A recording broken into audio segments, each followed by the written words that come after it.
The Vatican's representative in Jerusalem has accused Israel of brutally violating a decades-old agreement to uphold freedom of religion. Now, it follows Friday's attack by Israeli security forces on the funeral procession of the Palestinian-American journalist Shireen Abu Aqla at an East Jerusalem hospital. The force has said that it has launched a review. Here's our Middle East correspondent Tom Bateman. The pictures sparked international condemnation. A funeral procession reduced to fear and panic as Israeli security forces kicked and beat pallbearers with batons.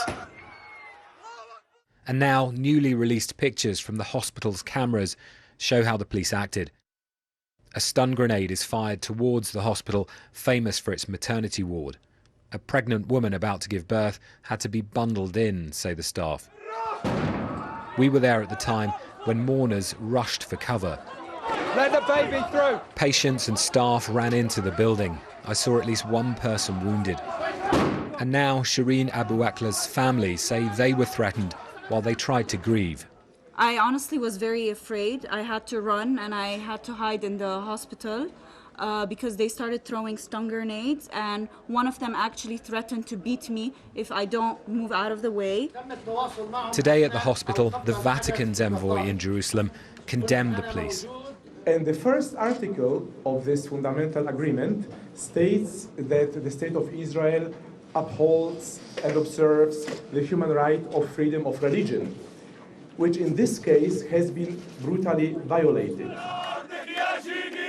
Shireen Abu Aqla was killed last week, shot in the head as she covered an Israeli army raid.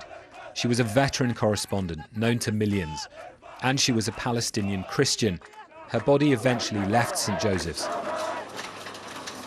The East Jerusalem hospital is famous for its maternity ward, known for its care for Muslim, Jewish and Christian mothers alike. The staff call it a place of healing.